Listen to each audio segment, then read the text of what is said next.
All right, Ode Family, welcome to another runner pre-race interview. We have with us Brian Wooden. Thanks for joining us, Brian. Yeah, thanks for having me. No problem. All right. And also, thanks for joining the Ode Family. We always love to have new runners run our race. Why did you choose the Ode? How did it come about? Well, the last part, the ode to the original Big Dog, was pretty compelling. I just tried my hand at the format um, in the Ohio Backyard Ultra and had a lot of fun, met a lot of friends for the first time, and then saw them again the second time I tried it. And it's just the format itself is really fun because a lot of these races we have a chance to test our own limits, but a lot of times we're racing a clock and we can't hang out with the same people consistently. And this format allows you to run with a lot of different people at different experience levels with different goals, but still get a chance to have that camaraderie and constant dialogue. Yeah, that's a great that's a great thing about it, right? This invention that Laz came up with is so it's so conducive to the social experience of the race. Uh, Regardless of what speed you are, you don't drift apart in a giant slinky. A lot of ultras people are, the fast people are gone. The slow people never see them. The fast people finish. They get their awards. They're gone by the time the slow people get there, and everything in between. But here, you get to say hi, smile, talk, chat, and see the same people every hour. You're forced to be back together in a good way. And so I think it's genius. I really enjoy this. It's the most fun format endurance event I've ever watched in my life from an observer point of view. And I saw that you've run that twice. You went in the 80s, I think, and then over 100 miles. I don't know if I might have that reversed, but I think you went. Yeah, no, that was right. I think 80 the first time, and the second time I got up to 108. And I think I had a few more laps in me, except I got I got really excited at daybreak and just had a really stupid, overly ambitious lap that ended up costing me quite a bit. But it just felt so good to have the sun on my face and get warm again. And I got a little over exuberant. Wow, that's really interesting that you say that because you know people that haven't tried the format, they may be watching these runner interviews, and I hope they do because there's a lot of experienced runners like yourself that are passing on some really good nuggets of information. And you can watch a lot of the stuff we've published already, and there's probably 100 mentions of slow down, take it easy, don't run the hills, don't overexert, whatever, blah blah blah. We talk about eating too. It's an eating event first and foremost, but if you want to go all day and into the second day and all that, you got to eat well and eat a lot. But I don't think people understand when you're at that fatigue level how crucial a small error of 45 seconds a mile might be, and all of a sudden it just takes it out of you and you're done. Whereas you're right, you might have had a few more laps, right? And people hear that story and they're astonished.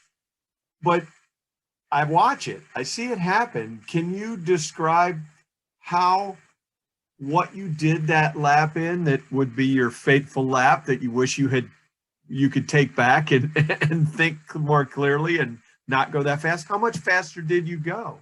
I was 10 minutes faster than what I'd been doing all night.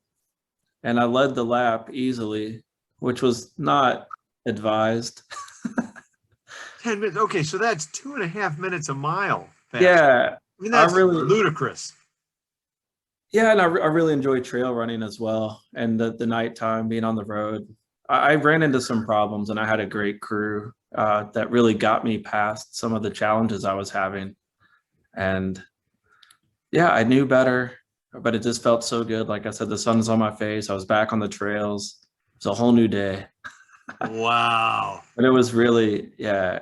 And I didn't set off to like blaze that lap. I just noticed after the first half mile or mile, like I was running really well and it didn't seem egregious.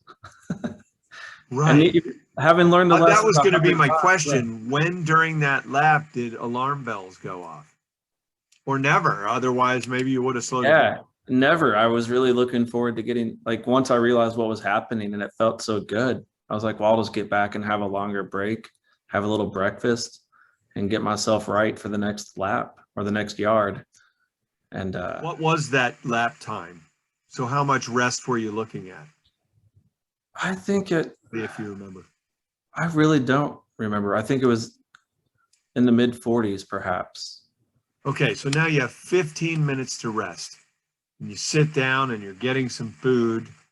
At what point during the rest break did you say, "Oh, that was too much, and this extended rest break is not paying me back for what I put out there"? It wasn't until the first downhill of the next yard Really? that I realized, oh, that was a mistake. That was a problem. Then the wheels fell off. Yeah, it really did. Did you make that lap? I made that one. Like, yeah, because the first one in the daytime got me to 104. And then the second, yeah, I finished the yard after that, but I didn't finish another one. In clear agony or distress, right? Yeah. Did you finish it with several minutes to go and you said, okay, I clearly have made such a problem that going on after this now is suboptimal. I'm dying. Or did you get in right at the wire and it didn't matter? You didn't even have any mental thinking. You didn't have a chance anyway. How did that play out after that lap, after 108? I got back with enough time to have some, additional hydration and a little bite to eat and get out for the next yard. And I wish I remembered the gentleman's name. I think he was maybe not an ex-Ranger. Maybe you shouldn't say that. Maybe once a Ranger, always. Served our country admirably, and then also does ultra racist now. And he had this, what podcast was that? He said, "Don't die in your chair." So I had to start the next yard. And then it was after about a mile and a half, I was looking at the watch and I realized there was really no way with where my legs were at that I could get around in time to finish that yard. Okay, so that yeah, going after 108, going for the 112, your leg turnover and muscles. I mean, you were trying, you were giving everything you had mentally, but the locomotion just wasn't moving you over. Yeah, I didn't see how I was going to get in. And I think if I had to do that again, I would have at least tried. I would have just finished and maybe I would have timed out, or maybe I would have surprised myself. And but where I dropped out was so close to the start finish area. The the way the course went after a mile and a half, I'm like, oh, I could just walk over there and say I'm finished. Oh, that's evil. That's really evil to lay a course out like that. I love it. Kudos to the race directors, because we here at the Ode try to have a lot of evilness in store for you.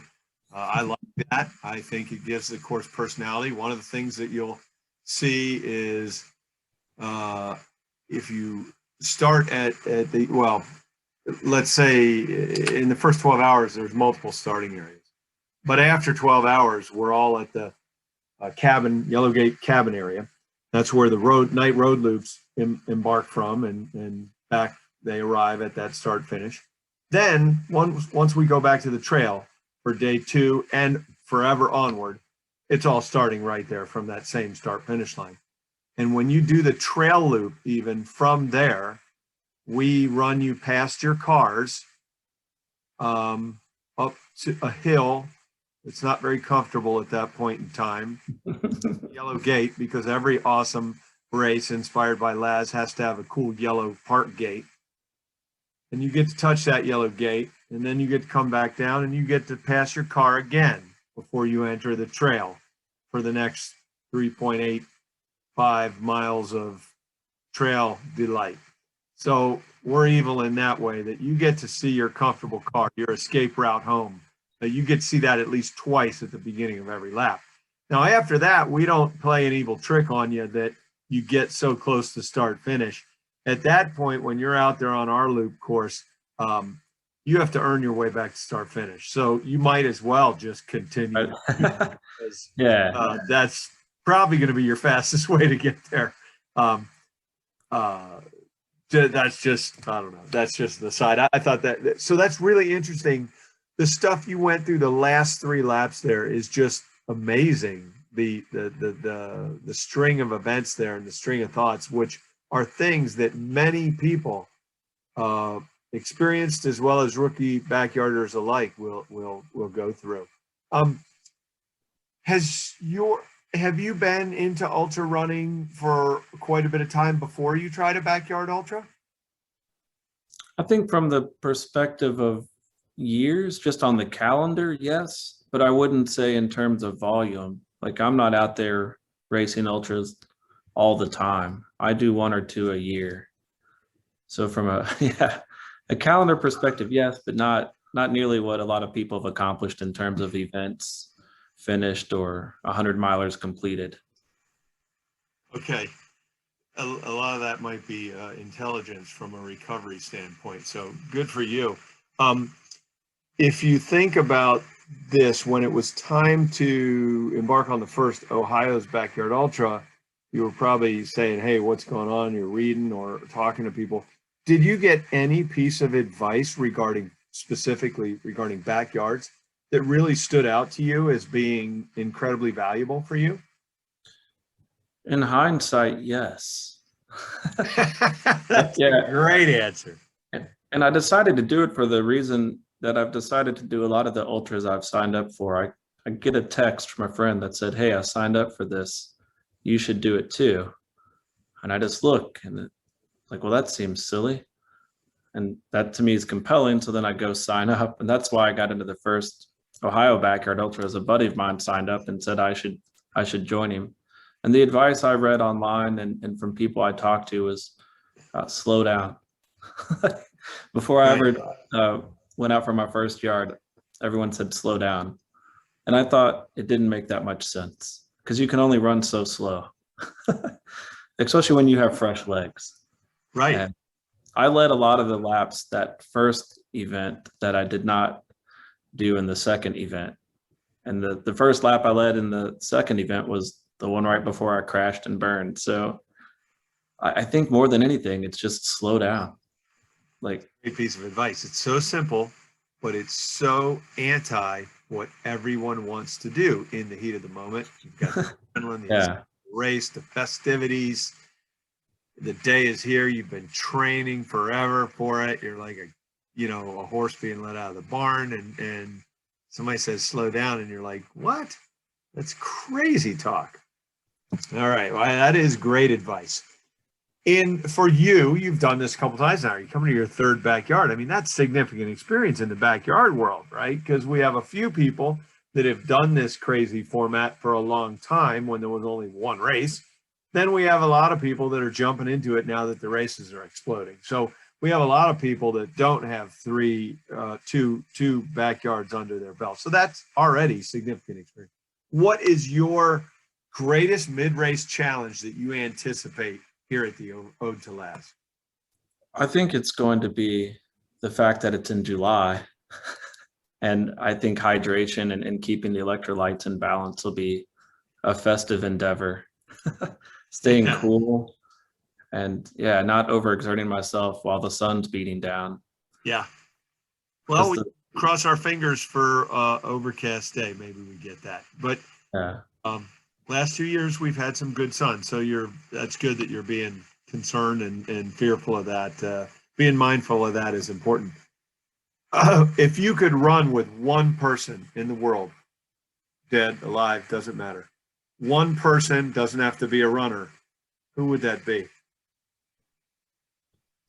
I think my buddy Jess, who will be at the race. So we'll share quite a few laps, I hope. That's awesome. Now, buddy is who? Jess. Jess? Yeah, she's crewed for me. I've crewed for her. She's paced for me. I've paced for her. And will you and Jess have crew there? Or are you in a way supporting each other uncrewed at the race? We will have a crew. Great. That we'll each have a crew that we think will work well together. Outstanding. Did you guys happen to answer the survey and put that you need to be together? I assume you want to be together. You don't want to just Right. like Yeah, ships in it the would be night saying great. hello. Yeah, if our crew could share some responsibilities and help pass the time for each other. I think crewing these events is almost harder than doing the events because, well, the last two I did, it was pretty chilly at night, and it's easy to stay warm when you're on your feet and running, but the crew's back there just shivering the whole time, Yeah, it and is tough. it's pretty boring if you're just crewing alone. But it's always been a good community, and I think my crew's always found camaraderie with other people. But I think it'll be advantageous to have people they know Yeah. working together too. So Good. huge respect to the crew and the volunteers that make all of these yards possible for the runners. It is tough, right? It's 24, 36, 48 hours straight of at least having some sense of lucid thought. That's difficult. I know that I can't stay up 24 hours. So hats off to you runners and the crew doing that. Hopefully we won't have an issue of cold in the July race, but certainly in our May Ode to Night race, I was very cold during the night. So dozed a little, and the great volunteers kept everything going.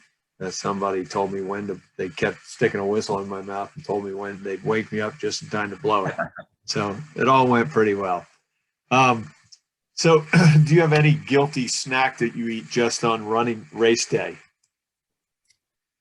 Oh yeah, I love all kinds of things. I try not to eat during the course of a normal week, but I think the best thing I've had at the the backyards is monkey bread. Oh yeah. Yeah, that's really delicious.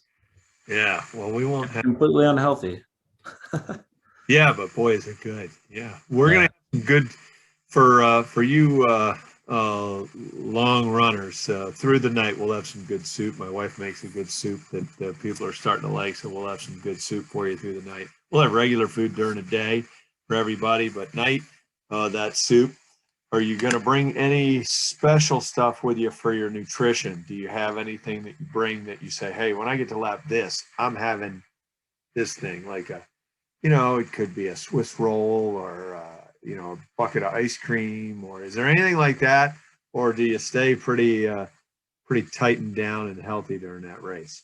I do not stay healthy. My crew would love it if I could dial that in and understand what I'll want ahead of time. But every time I've gone more than 50 miles, it's a complete crapshoot as to what my body is craving and what my body is capable of keeping down, depending Yeah. on the conditions. So they would love to know what I would like or later in the stages. I have no idea.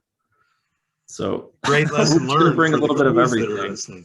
Yeah, the crews, for you crews that haven't crewed a runner and the runners that haven't gone this far, pay attention to that. Bring everything, every possible combination of food, texture, taste you can. And you won't eat all of it, but if you need that certain thing at that moment, everything else looks like garbage. So it's a pretty interesting phenomenon. So I so this is a good one to ask the runners who have not been here before. We have a difficult course. You may have heard about it. You may have read about it. It has some significant elevation, and it's a tough single track. I asked people before last year's event, what is your stretch goal? And everybody answers that. And I take all that data and I throw it out the window. And then I say, what is the minimum lap count that you absolutely know you have to achieve or you're gonna achieve? When I take that data, how much does it overestimate for all the runners that haven't been here before? How much have they overestimated, even with their minimum goal? This is a question for you in percentages. How much have they overestimated their performance? You have the data? I will tell you the answer after you guess. 75% overestimated their minimum. Oh, I see. Okay. So for the people that overestimated their minimum, how much did they overshoot by in percentage? Sorry, it's hard Oh, to ask. yeah. There's to it. Oh, that's wild because there's so many different goals, and I would say at least half a day, like at least 12 yards. 12 yards. Oh, so I can't answer it, Ned. I can answer in percentage. When people Oh, say this is the minimum, when people say this is the minimum I'm going to run, and they haven't okay. before, they overshoot by 40%. That makes sense. The people that had been here before only overshot by about 7%. So what that says is this is hard. Be ready for something hard, and don't have a lap goal in mind. Right? I don't know if you've gotten that piece of advice before, but that's really good. You don't need it because you're a veteran at this. I But think, yeah. Well, I don't want to put, everyone's doing it for their own reasons, but if your goal is a golden ticket, I would ignore all goals except for that one. There's no right. minimum. There's no expectation of when you should be finished, because that just puts something in there that you can achieve. Yeah, that's a very good point. When the folks that are going for the win, they say it's very important to never place a finite lap goal number, because when you get there, you will lose a lot of resolve. Yeah. I have some speed round questions for you, Brian. What's your favorite band? Death Cab for Cutie. You're the second one. What's your favorite ice cream? Brand or like flavor? Flavor. Americone Dream, which I guess answers the brand question as well. Cousin Eddie or Clark Griswold? Clark Griswold. Chatty or not chatty during the race? Chatty. Swedish Fish or Sour Patch Kids? Sour Patch Kids. Well done, medium or rare? Rare. Porta-John or Bush's? Depends on the business. I'll say Porta-John to keep it. Favorite donut? Oh, the apple, what are those called? The apple fritters. Apple fritter, yeah. That's Yeah. Little Debbie or Mr. Kipling's? Little Debbie.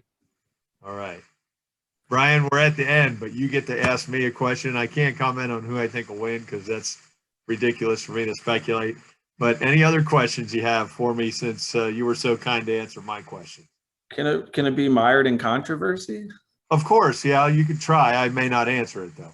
They just completed 81 yards in Suffolk, England, but it didn't look like they had any elevation to worry about.